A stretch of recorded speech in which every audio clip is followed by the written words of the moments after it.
It's real. It's real.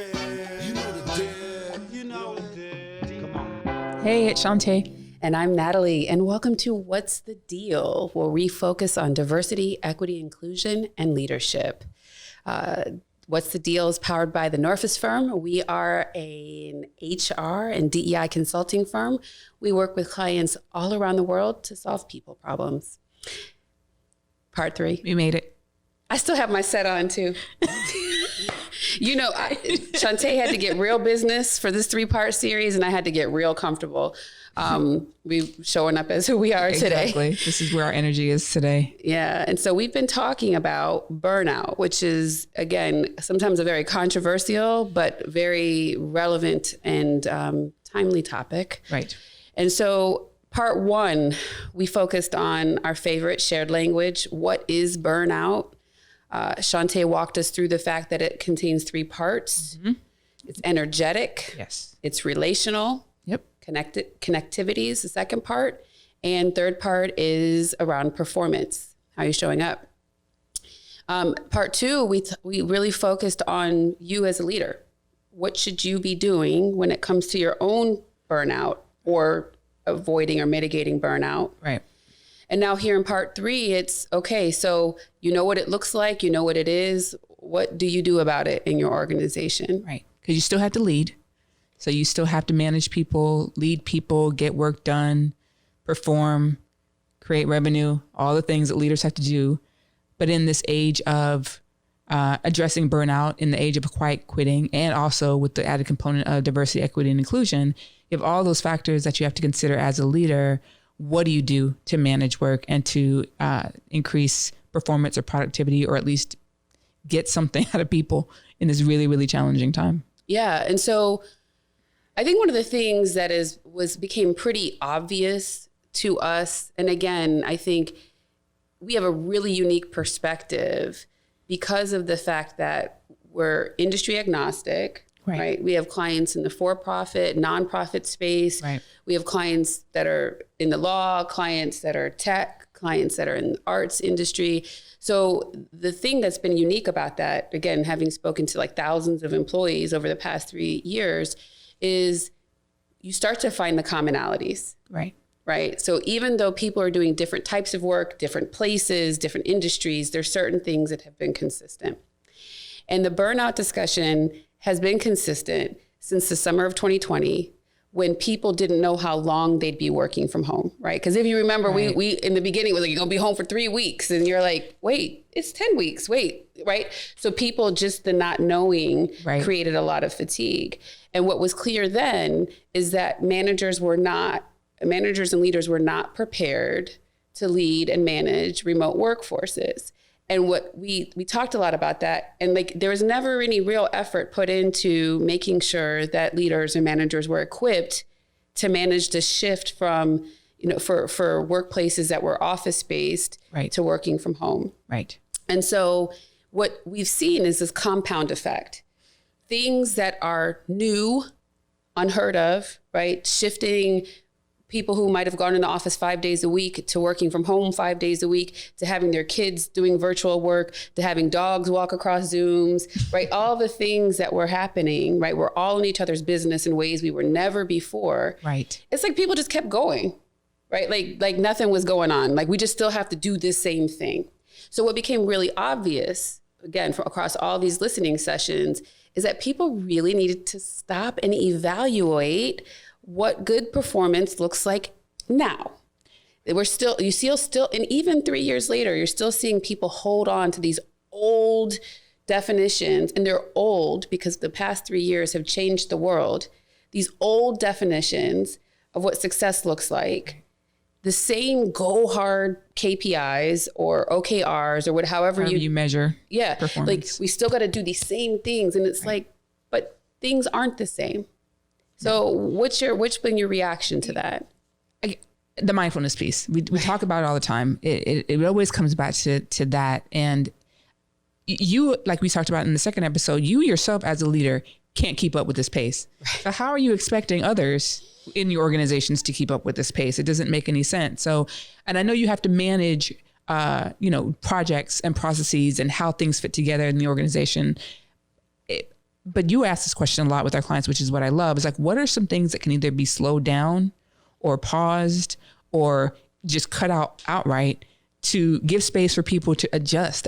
We didn't have the adjustment period. Right. We went hard. Like you said, we went from, okay, this pandemic happened. But again, because we live in America, and it's not just America, but we tend to have this capitalistic go type of attitude when it comes to work. Performance driven. It's very performance driven. Yeah. So it's like we have to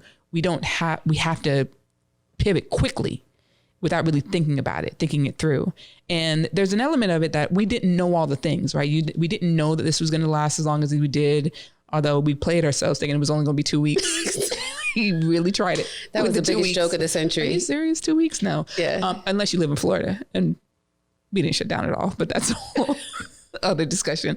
But anyway, we didn't take the time really to just stop and pause and okay, so from a process aspect, they did. So they got the computers to go home. They got they set themselves up with all the resources, but they didn't stop from a people perspective, I don't think, to really understand the impact of what this was having on people's ability to do work. And so as a result, we're in this place where there's a disconnect. Again, that problem equation that you always give us. This is where we are. This is where we want to go. The gap in the middle is showing us that we can't keep doing this way. Right. So then what do we do? How do we adjust? Right. So we came up with this acknowledgement sandwich approach. Yeah. And so when we think about this acknowledgement sandwich and how we are going to, or how we should be looking at what good work looks like in this age of burnout, in this post-pandemic, has 4 steps. Okay, so first step is acknowledge. Second step is... But what are we acknowledging in the first one? Oh, I'm just putting the steps out. Okay. I'm coming back to it. I'm coming back to it. I had to look at my notes. I forgot that fast. Okay, so first thing we're going to do is acknowledge. Second step is plan. Third step is execute. Fourth step is acknowledge. So when we first off, in the first piece, the first acknowledge is I'm acknowledging what's going on here. Right. Right. As a leader, I'm acknowledging, and not just in this, hey, I know everyone's tired, but like with real examples of what you see. Yes. That indicate people are feeling burnt out. And also acknowledging in a way that is with what it is as it is. Not in the way that it's that was like is what it is as it is. She's spitting. Bars. Exactly. But it was really like, because what we've seen is people acknowledge that this thing is happening or something's happening, but they resist it. Yes. They don't want to. Well, why? And I don't understand. And I'm used to. And you're centering yourself when you do that.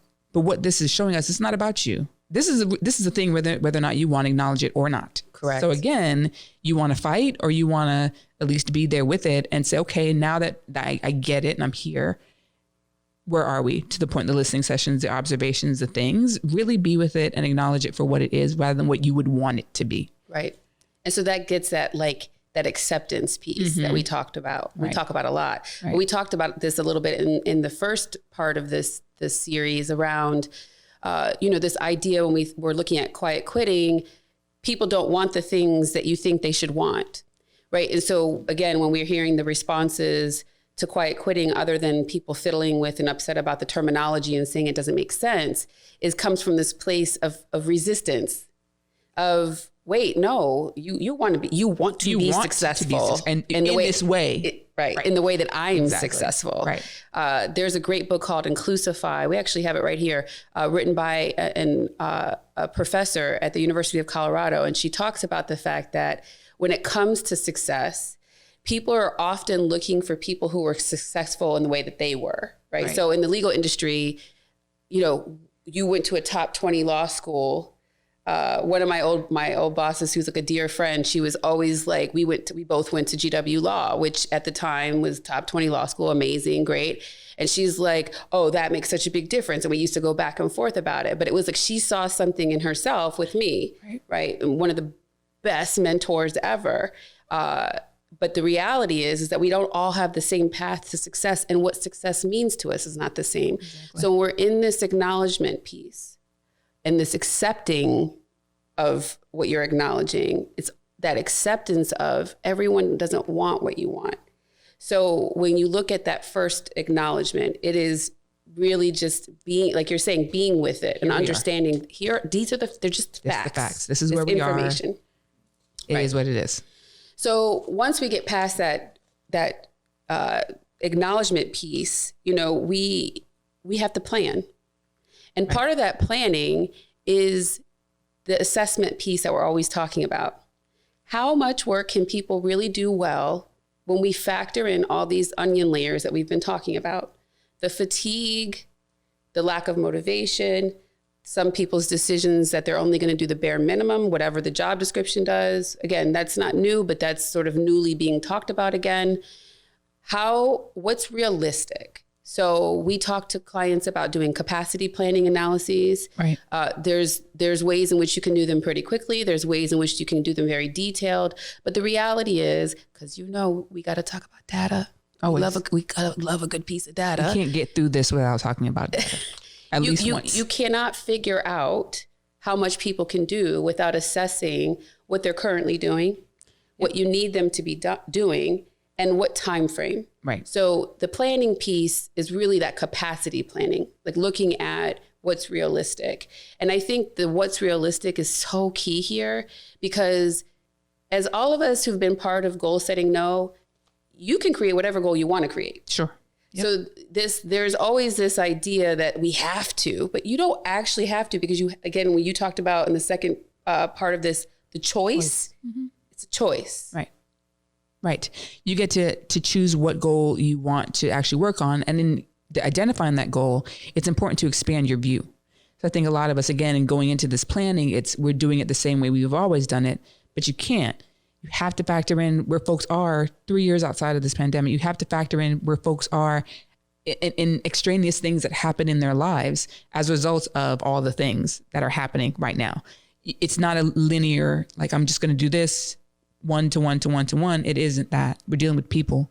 And so people come with people things, and you have to expand your view in order to really plan properly for work. And that point brings up one of the things I think we heard a lot, particularly in the summer of 2020, but now it's just common, is that these rough things, the, unarmed Black men getting shot by the police, and all these things are happening, and things that feel like extreme injustices. And you want me to show up here and be perfect and not have any kind of feeling about it. That, I think that really sort of gets at, sorry, that took me there for a second, because I think that this is that thing that we're seeing. That's the thing. You have to consider these things. You can't, nothing happens in a vacuum. Like, these incidents may happen over here, but everything has a ripple effect, and it will have an impact on people. That's not to say that you don't do the thing, you don't do work, you don't get it done, but it's just the mindfulness part of it. Know that it's going to, so give some space for folks to be able to, let off some steam a little bit. Or can I really do 80% today? Nope. Maybe I can maybe do 60. Right. So, and is 80% really the goal? Can it be 60 and still be done well? Right. So then we get to execute. And execute is self-explanatory, right? You develop a plan from all this sort of capacity planning and understanding what's possible, execute it, right? Like any other plan, right? So making sure you have your milestones and your checkpoints. And so then that takes us to the next acknowledge. Because if you're executing and you have your milestones and you're sort of looking at how things are going, acknowledge how it's doing. Right. And when not just in a back room with all the leaders, right? Acknowledge how it's doing with your team, because there's no permanence to these types of plans. And again, I think this is what this new age is telling us, is that we can pivot. Sometimes we have to pivot. Sometimes we have to shift course. And so that last acknowledgement is this working? Right. And being real, again, with yourselves as leaders, with your teams. Like, hey, guys, we all talked about, it would be great if we had mindful moments every day. Everybody does 2-minute breathing exercise at some point during the day, which I strongly recommend. This one over here is amazing with that. But only like 10% of the company took advantage of it. And we're not seeing any real benefit. Breath work is amazing, but it just doesn't seem like it works for us. Tell people that. Right. And it's okay. Right. Because then it's like when you're out in the open, we've seen wellness programs where stuff is happening and people are getting something out of it, and then it just goes away and nobody talks about why, or that it wasn't as working as well as we had hoped it did. And then people that builds that resentment, because then employees are feeling like you're still not seeing me. You guys keep saying you care. You keep saying, and then you start stuff, you finish, we never hear about it. We didn't hear about what the results were from the surveys. We don't know anything. Right. And then it keeps us on a hamster wheel with a lack of trust. It keeps us on a hamster wheel with burnout. It keeps us on a hamster wheel with turnover. Right. Because the thing that is very clear about today, you mentioned about this whole privilege of quiet quitting. Some people don't even care. They just opt out. Because it's like this part is not ever really done that well, where they're being seen, they feel like they're being seen and heard as people. Right. So the goal really of all of this, when we think about just the culmination of what we've been talking about over these last three parts of this episode, folks are tired. Worn out. We didn't even say that. That is the name of this episode. Folks are tired. Exactly. And so how do we just bring us back to seeing people as people? Love that. So unfortunately, we're done. Well, for now. Yeah. But we look forward to seeing you in our next episode. I mean, there's so many cool things going on in the workplace, wild things. And so we're here to talk about it. See you soon. See you soon, guys.